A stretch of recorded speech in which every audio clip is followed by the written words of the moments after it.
할렐루야. 오늘도 새날을 주시고 말씀 앞에 세워주신 하나님께 감사합니다. 하나님 말씀 전도서 2장 23절 24절입니다. 일평생에 근심하며 수고하는 것이 슬픔뿐이라. 그의 마음이 밤에도 쉬지 못하나니 이것도 헛되도다. 사람이 먹고 마시며 수고하는 것보다 그의 마음을 더 기쁘게 하는 것은 없나니 내가 이것도 본즉 하나님의 손에서 나오는 것이로다. 아멘. 오늘은 인생 교훈 세 번째로 세상에 이런 사람이라는 주제로 말씀을 같이 나누겠습니다.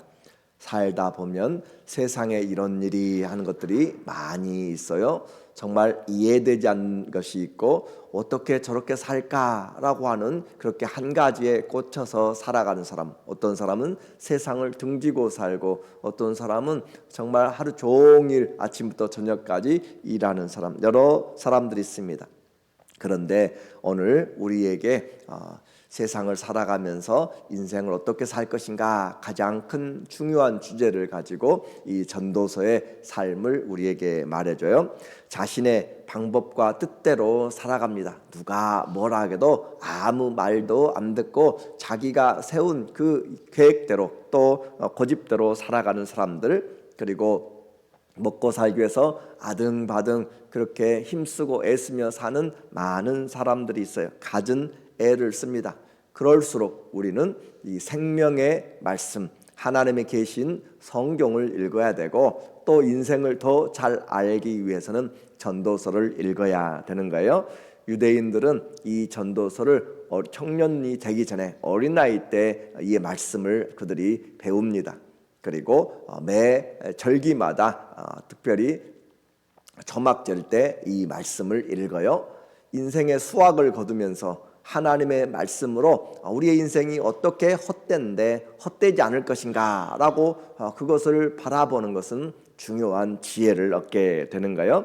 인생의 헛된 경험이 아니라 지식으로, 자기가 다 배울 수 없어요. 그러나 지식으로 먼저 배우는 것이에요. 그렇게 지식으로 먼저 배울 때 우리는 어떤 삶을 살 것인가 라는 것을 분명하게 가르쳐요. 그래서 창조주 안에서 자신을 계시하신 그 하나님을 바라볼 때 이 전도서를 보면 해 아래 사람 그리고 헛됨이 많이 나온다고 그랬어요. 가장 많이 나오는 단어는 지혜 쉬운 4번 나오는데 그 참된 지혜는 하늘 위에 해 위를 바라봐야 된다라고 이야기했습니다. 그래서 솔로몬의 경험에서 배우라. 내가 다 배우지 못하지만 그러나 남의 경험을 통하여서 우리는 간접 경험이라고 이야기하죠. 내가 죄를 짓지 않고 감옥에 들어가 보지 않아도 감옥 생활이 얼마나 힘든지, 내가 눈이 안 좋아서 눈을 실명을 하지 않더라도 실명한 사람들이 얼마나 어려운지 우리는 그것들을 간접 경험을 통하여서 알게 돼요. 그래서 우리는 이 성경을 통하여서 하나님이 인생의 수많은 사람들을 통하여 보여주신 그들의 경험을 우리의 삶의 지혜로 받아들이면 지혜로운 삶을 더 잘 살아가게 되는 거죠. 이 전도서의 이 탐구자가 말합니다. 내가 인생 어떻게 한번 잘 살아볼까. 여기서 잘 살아본다는 것은 자기가 원하는 것을 말하는 거예요. 어떻게 하면 잘 살아볼까 해서 연구했습니다. 그래서 그가 한번 해보자라는 거예요. 1절에 보니까 나는 내 마음에 이르기를 내가 시험 삼아 너를 즐겁게 하리니 너는 낙을 누리라 하였으나 보라 이것도 헛되도다. 시험 삼아서 어떻게 하면 내가 한번 잘 살아볼까, 마음껏 한번 살아볼까 하는 거예요. 그래서 이것저것 찾아봐요. 어떤 사람이 행복할 것인가, 어떤 사람이 즐거울 것인가, 기쁠 것인가 라고 하면서 찾습니다. 3절에 보면은 내가 내 마음으로 깊이 생각하기를 내가 어떻게 해야 내 마음을 지혜로 다스리면서 술로 내 육신을 즐겁게 할까 이제 생각해봐요. 머리는 이성적으로 생각해보고 몸이 따르는 대로 그렇게 생각하면서 한번 이렇게 살아봐야겠다. 내 몸의 즐거움으로 이제 또 술을 취하면서 한번, 왜냐하면 술을 먹으면 내가 모든 것이 잊혀지게 되고 기쁨이 온다라고 그렇게 생각하는 사람들의 지혜죠. 내 육신을 즐겁게 할까? 또 내가 어떻게 해야 천하의 인생들이 그들의 인생을 살아간 동안 어떤 것이 선한 일인지를 알아볼 때까지 내 어리석음을 꼭 붙잡아 둘까 하여, 그래서 머리는 따로 몸은 따로 그렇게 하면서 마음 가는 대로 몸 가는 대로 그렇게 했다라고 하는 거예요. 잘 살아보려면, 내가 즐겁게 인생을 살아보려면 여러분에게 뭐가 필요하겠어요? 가장 필요한 것이 돈이 필요하겠죠. 그렇죠? 돈이 있어야 뭘 이렇게 해볼 수 있다. 세상에서는 그 머니가 가장 중요하잖아요. 그래서 그 돈을 벌기 위해서 사업을 아주 문어발처럼 늘리기 시작합니다. 4절 보니까 나의 사업을 크게 하였노라. 이 사람은 안 그래도 부자예요. 안 그래도 많은 것을 가지고 있어요. 그런데 사업을 크게 하였노라. 내가 나를 위하여 집들을 짓고 포도원을 일구며, 중요한 것이 나오죠. 나를 위하여. 나를 위하여서 어떻게 하면 인생을 한번 멋지게 살아볼까. 대골 같은 집도 있어요. 그런데 그것으로 만족하지 않아요. 나를 위해서. 말세의 특징이 뭐죠? 죄의 특징이 뭐예요? 하나님보다 자기를 사랑하는 것이고, 하나님보다 돈을 사랑하는 것이고, 하나님보다 쾌락을 사랑하는 것이 말세의 특징이다. 디모데후서 3장에서 우리에게 말해주고 있어요. 그래서 나를 위하여, 내 인생 지금 우리 안에 그리스도가 사는 것이 신앙생활이라고 했습니다. 내가 오늘 살아가고 남은 인생 살아가는 이유는 내 안에 계신 그리스도가 살도록 주님을 나타내기 위해서 살아가는 것인데, 내가 살려고 그렇게 하면 우리는 올바른 삶이 아니라 주님과 관계가 없다고 그랬어요. 오늘 하루 나를 위해서 어떻게 살까가 아니라 주님을 어떻게 살아낼 것인가, 그것이 오늘 기도가 돼야 되고, 그것이 주의 뜻을 행하는 거예요. 이와 같이 하나님 앞에서 살지 않고 자기를 위하여서, 그래서 집들을 짓고 또 포도원을 일구며, 이 집들, 솔로몬은 위대한 건축가입니다. 건축의 대가예요. 그래서 솔로몬의 인생에서 20년 동안 건축을 했어요. 그냥 몇 사람이 한 것이 아니라 수만 명을, 전체적으로 보면은 18만 한 7천 명 정도를 그렇게 동원시켜 가지고 집을, 자기의 하나님의 성전을 위하여서 7년 동안 지었고, 또 자기가 살 궁전을 위하여서 13년 동안 지었어요. 그러니까 20년 동안 어마어마한 노동력과 경비와 자재들을 동원시켜서 그 집을 지었습니다. 그것도 목수들을 불러서 최고급의 그 백향목으로, 그리고 금은 세공으로 집을 지어서 대규모 공사를 했다. 열왕기상 7장 1절에 나타난 거죠. 그런데 9장 19절에 보면 그가 어떤 사업을 했는지, 자기에게 있는 모든 국고성과 병거성들과 마병의 성들을 건축하고, 궁궐과 성전만이 아니라 나라에 있는 그런 성들도 건축을 하고 견고하게 하고, 솔로몬이 또 예루살렘과 레바논과 그가 다스리는 온 땅에 건축하고자 하던 것을 다 건축하였는데, 건축을 이 사람보다 더 많이 한 사람이 있을까 할 정도로 그는 건축의 대가였습니다. 온 땅에 하고자 한 일을 다 했다. 뿐만 아니라 그가 어떻게 하면 많은 것들을 얻을까 해서 농사도, 그리고 포도원과 동산과 과수원을 만들고 연못들을 만들었어요.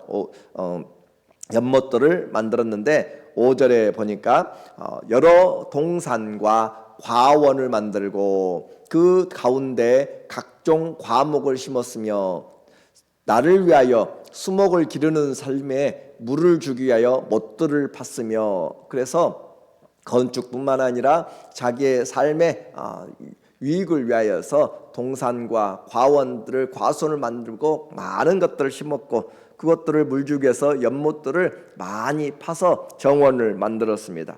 그리고 뿐만 아니라 자기의 그 일들을 할 사람들, 그리고 노예들을 세워 나가기 시작해요. 7절에 보면 남녀 노비들을 사기도 하였고, 내가 나를 위하여 집에서 종들을 나기도 하였으며, 나보다 먼저 예루살렘에 있던 모든 자들보다도 내가 소와 양떼의 소유를 더 많이 가졌으며, 다 계속 반복되는 것이 나를 위하여, 그렇죠? 나를 위하여서 많은 노비들을 사기도 하고, 결혼시켜서 낳으면은 노예가 결혼해서 낳으면 노예가 되는 거죠. 그렇게 해서 많은 노예들을 얻기도 하고, 그렇게 해서 많은 양떼와 많은 노비들을 통하여서 그의 경제적이고 또 인간적인 것들을 많이 가졌어요. 뿐만 아니라 성공하여서 은근과 왕들이 소유한 보배와 여러 지방의 보배를 나를 위하여 쌓고, 또 노래하는 남녀들과 인생들이 기뻐하는 처첩들을 많이 두었노라. 왕이 많은 보배를 가졌습니다. 나를 위하여 쌓고, 계속 반복되는 것, 나를 위하여서라고 했어요. 오늘도 나를 위하여서 무엇을 할 것인가 고민하는 것은 세상 사람들이 하는 것이고, 우리는 내 안에 계신 주님이 주신 뜻을 따라서 나로 소원을 두고 품고 행하게 하시는 그리스도를 좇아서 살아가는 것이 바로 우리의 삶이라고 그랬어요. 이제 그는 쌓는 것뿐만 아니라 자기의 삶의 육체적인 쾌락을 위하여서 남녀들과 노래하는 남자, 기쁨조들을 만들어서 인생들이 기뻐하는 처첩을 많이 두었고, 열왕기상의 내용을 통하여서 본다면 그는 아내가 700이었고 첩들이 300이었다라고 하는 그런 엄청난 기록을 우리에게 보여주고 있습니다. 그래서 그는 한마디로 눈에 보이는 것은 다 했다. 인생이 하고 싶은 것을 전부 다 해보았어요. 10절에 보니까 무엇이든지 내 눈이 원하는 것을 내가 금하지 아니하며 무엇이든지 내 마음이 즐거워하는 것을 내가 막지 아니하였으니, 이것이 그의 인생이 어떤 삶이었는가. 우리는 그냥 읽어만 보아도, 듣기만 해도 정말 어마어마한 것이고, 한마디로 표현한 것이 바로 무엇이든지 원하는 것은 다 해보았다는 것이잖아요. 그러니까 돈 벌 만큼 벌어봤고, 자기 인생 즐길 만큼 즐겨보았고, 가질 만큼 다 쌓을 것이 없도록 그렇게 가져보았어요. 그런데 금하지 않았는데 즐거워하는 걸 내가 막지 아니하였으니 이는 나의 모든 수고를 내 마음이 기뻐하였음이라. 이것이 나의 모든 수고로 말미암아 얻은 몫이라. 그래서 여러 가지 일을 하고 씨를 심었더니 많은 것을 거두었습니다. 그래서 그것을 즐기는 결과 이렇게 마음에 수고한 것들을 다 가지고 얻어서 정말 이제 만족하다라고 그렇게 세상 정말 한번 잘 살았다라고 그렇게 해야 돼요. 11절에 보면 어떤 고백을 하는가. 그 후에 내가 생각해 본즉 내 손으로 한 모든 일과 내가 수고한 모든 것이 다 헛되어 바람을 잡으려는 것이며 해 아래에서 무익한 것이로다. 왜 그럴까요? 눈에 보이는 것, 마음에 품은 것 다 해봤죠. 우리는 못 해봐서 원인데 한 가지라도 정말 마음에 들게 좀 해보았으면 너무 좋을 텐데 그것도 못하는데 이 사람은 다 해보고도 나서 결국 하는 것이 후회란 말이에요. 우리 인생을 하나님 앞에서 잘 생각해야 돼요. 내가 모든 것을 가졌다고 해서 인생이 행복한가, 만족 있는가 아니라는 것이에요. 해 아래에서는 만족이 없다는 것을 이야기를 하고 있어요. 그래서 부족해서 불만족이 아니라 그 영혼이 곰핍하기 때문에 그렇습니다. 내 영혼이 곰핍하면 세상의 많은 것들을 다 가져도 아무런 유익이 없고 기쁨이 없어요. 갑부들의 딸, 그 수조 평생 쓰고도 쓰지 못할 그 많은 부를 가진 사람들이, 그 사람들이 돈이 없어서 자살하고 그럽니까? 삶의 의미를 잃어버릴 때잖아요. 그래서 우리에게 더 중요한 것은 우리 영혼이 잘 되지 못하면 아무리 많은 것들을 가져도 무익하다라고 하는 것이에요. 우리는 짐승처럼 오늘 먹을 것 있으면 만족하는 것이 아니에요. 내일을 바라보고 소망을 품고 살아가고, 하나님이 우리에게 전도서 3장 10절에도 영원을 사모하는 마음을 우리에게 주셨기 때문에 그 영혼을 생각하지 않으면 우리는 만족감이 없습니다.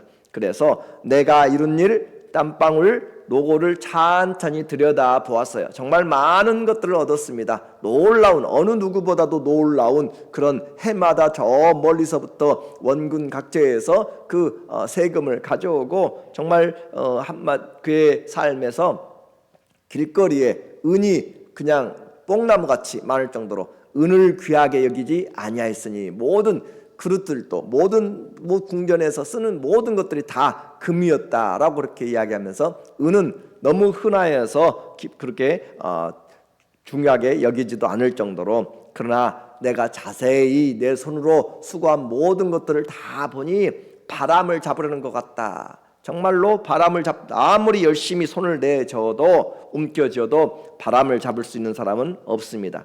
그래서 찬찬히 들여다보니까 연기밖에 보이지 않더라. 연기요 안개요 누워서 침 뱉기요 하늘에 침 뱉기며 아무것도 의미가 없는 무익한 것이더다. 왜 그래요? 한순간은 즐거움이지만 그것이 영원을 보장해주지 않기 때문에 사람에게 생명보다 중요한 것이 없다라고 하는 것을 오늘 우리에게 말해주고 있는 거예요. 그 이유를 말하고 있습니다. 이렇게 가질 것 다 가져보고 마음에 원하는 것들 전부 다 해보았는데 왜 그런 인생에 대한 후회가 막심하게 이렇게 막급하게 찾아왔는가? 우리는 알고 있는 거죠. 정해진 운명입니다. 죽음의 태도입니다. 16절에 보니까 지혜자도 우매자와 함께, 지혜자는 많은 것들을 아는 사람이죠. 잘 활용하는 사람이고, 우매자는 어리석은 사람, 그런 사람이에요. 그런데 우매자와 함께 영원하도록 기억함을 얻지 못하나니 후일에는 모두 다 잊어버릴지 오랜 것임이라.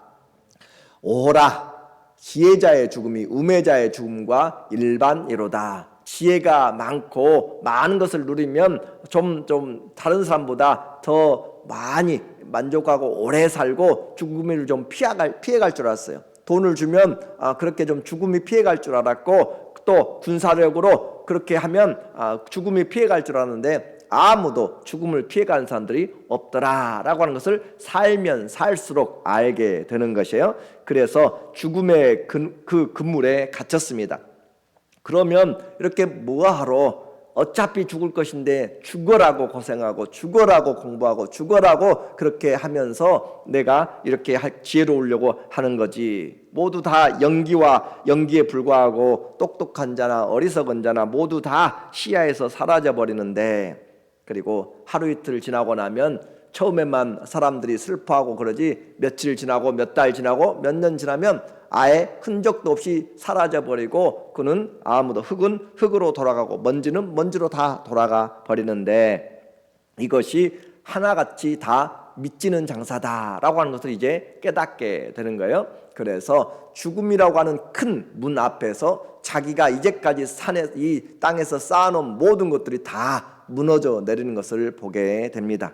그러므로 이 인생이 이 죽음의 벽을 넘지 못하면 아무것도 아니다. 또 한 가지 그의 인생을 후회스럽게 만든 거 있어요. 자기는 정말로 모든 것을 연구해보고 또 정신을 가지고 또 육체적으로 모든 것을 노력해서 만들어 놓은 이 모든 것들을 내 뒤에 오는 사람이 누가 차지할 것인가? 그리고 그 사람은 내가 이렇게 한 것들을 수고를 알 것인가? 우리는 역사를 통해서 알잖아요.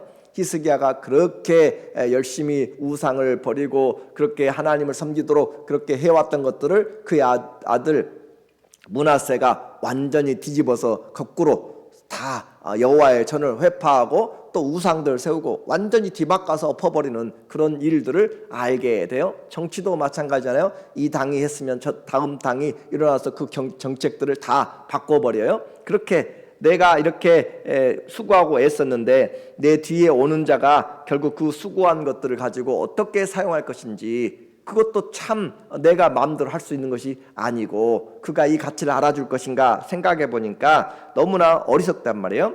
그래서 수고를 이루려고 잠 못 자고 애쓰는 것이 헛되다라고 그렇게 표현해요. 23절, 일평생에 근심하며 수고하는 것이 슬픔뿐이라. 그의 마음이 밤에도 쉬지 못하나니 이것도 헛되도다. 내가 육체적으로 일을 하고 힘들면 저녁에는 육체의 일을 쉬니까 밤에는 육체는 쉬고 좀 안식있어요.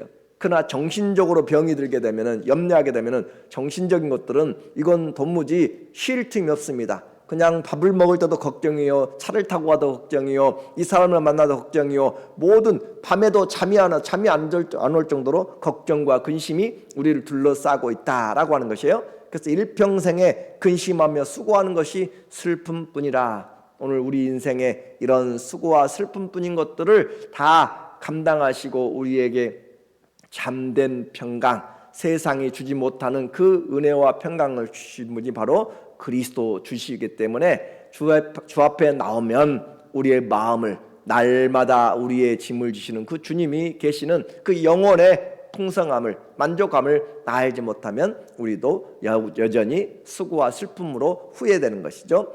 그의 마음이 밤에도 쉬지 못하나니 하나님이 사랑한 자들에게 밤에 단잠을 주시고 24절 사람이 먹고 마시며 수고하는 것보다 그의 마음을 더 즐겁게 하는 것이 없나니 그래요. 우리가 애쓰고 수고한 결과를 얻는다는 것은 기쁜 것입니다. 그렇게 수고하고 애쓴 것들 가치가 있는 것이에요. 내가 흘렸기 때문에, 내가 집에서 직접 지었기 때문에 그것이 더 가치가 있는 것처럼 내가 수고하고 얻은 땀 흘린 것들의 보람은 너무너무 좋은 것이에요. 그런데 이것도 내 본즉 하나님의 손에서 나오는 것이라, 내가 수고한다고 다 거둬주는 것이 아니란 말이에요. 내가 수고한다고 다 얻어지는 것이 아니에요. 자녀들도 내가 한다고 해서 다 되는 것이 아니란 거예요. 하나님의 손에서 나오는 것이다. 하루도 편할 날 없이 동력부터 해질 때까지 고통과 슬픔으로 이어지는 그런 것 가운데서 하나님이 주시는 은혜를 누리는 것, 하나님이 보장해 주지 않으면 인생 헛되더라. 복이 무엇인가? 하나님께로부터, 손으로부터 나오는 것을 누리는 것, 그것이 복이다라고 하는 거예요. 그래서 물질적인 것, 세상적인 모든 것들을 다 추구해 보았지만 영원히 만족하지 않으면 아무런 유익이 없더라. 심령의 낙은 하나님의 손에 있습니다. 참된 기쁨은 하나님의 손에서 나오는 것이고 행복도, 은혜도 하나님께로부터 나와요. 그래서 하나님이 기뻐하는 자에게 복을 주십니다. 26절 하나님은 그가 기뻐하시는 자에게는 지혜와 지식과 희락, 기쁨을 주시나 죄인에게는 노고를 주시고 그가 모아 쌓게 하사 하나님을 기뻐하는 자에게 그가 주게 하시지만 이것도 헛되어 바람을 잡으려는 것이로다. 그래서 이 뒤에 이것도 헛되어 바람을 잡으려는 것이다 라고 하는 것은 그 악인들이, 죄인들이 하는 거예요. 죄인들이 쌓아놓고 자기가 누릴 것 같지만 그러나 그 쌓아놓은 것, 우리는 어리석은 부자의 이야기를 알고 있잖아요. 내가 수확을 많이 하고 창고도 짓고 더 풍성하게 쌓아서 내 영혼아 이제 마음껏 즐기고 내가 한번 놀아보자 라고 했는데 이 어리석은 자여 오늘 밤에 내가 네 영혼을 취하면 너의 쌓아놓은 것이 누구 것이 되겠느냐 분명하게 말씀하는 예수님의 말씀이잖아요. 그래서 이것도 바람을 잡으려는 것과 같다. 죄인의 수고도 헛되다. 썩을 양식 헛됨으로 끝난다. 결론적으로 말씀을 드립니다. 솔로몬은 헛소리를 지금 하지 않습니다. 세상적인 일에 실패자도 아니요 우리가 말하는 루저도 아닙니다. 돈, 명예, 권력, 지혜와 쾌락을 위해서 자기의 눈과 마음대로 하고 싶은 대로 다 했어요. 오늘도 우리는 그 길을 얼마나 많이 바라보면서 따라가는지 모릅니다. 성공이라는 테두리로 달려가고 있는지 몰라요. 그러나 그와 같은 우리에게 경고하는 것이에요. 하나님이 주시는 복을 누리는 것, 먹고 마시며 수고한 그 결과들을 우리가 가지고 마음의 평강을 누리는 것이 최고의 복이다. 우리 인생을 하나님이 주시는 영원히 잘 되는 축복을 우리가 받지 못하면 다 쌓아놔도 나중에는 후회만 있더라라고 하는 거예요. 다 한번 우리는 알고 있습니다. 나이 들어서 죽음 앞에 섰을 때 정말 감사함으로 바울처럼 내가 달려갈 길 다 달리고 또 믿음을 지키고 선한 싸움 싸웠으니 이제후로는 나를 위하여 의의 재판장이 오셔서 나에게 의의 면류관을 주실 것이니 나뿐만 아니라 이와 같이 주의 오심을 기다리는 자들에게 주의 나타나심 기다리는 자에게도 동일하게 줄 것이라고 후회 없이 하나님 앞에 갈 수 있는지 오늘 우리에게 말해주고 있어요. 그래서 먼저 영혼의 축복을 누리지 못하면 해 아래에서 수고로 다 채우게 됩니다. 내 영혼이 잘됨 것 같이 범사가 잘되게 원하고 시편 127편 1절에 있는 것처럼 여호와께서 집을 세우지 않으면 우리의 수고가 다 헛되다라고 하는 것, 흩어지는 인생 연기 같고 내 영에 하나님께서 오늘 은혜를 주셔서 주님, 그 주님을 알고 해 위를 바라보고 영원한 생명 되신 주님 앞에서 오늘도 내가 살아갈 이유가 나를 위하여서가 아니라 살아도 죽어도 주를 위하여 살아가는 자에게 진정한 기쁨과 영원한 소망이 있는 그 믿음으로 승리해 나가시기를 하나님 예수님의 이름으로 간절히 축원합니다. 아멘. 기도하겠습니다. 주님, 세상에 이런 삶을 살아간 사람도 후회하고 후회합니다. 주님, 오늘 우리 인생에서 내가 나를 위하여 아침부터 저녁까지 애쓰긴 것이 아니라 살아도 주를 위하여 떠나도 주를 위하여 사나 죽으나 주님의 것이라는 그 믿음을 가지고 주님이 수고하여 얻은 것들을 그 분복들을 누리는 하나님의 기쁨과 은혜와 평강과 감사를 알도록 도와주시옵소서. 일평생 주님이 우리 인생 세워주시고 우리와 함께 살기를 예수님의 이름으로 간절히 기도합니다. 아멘. 함께 기도합니다.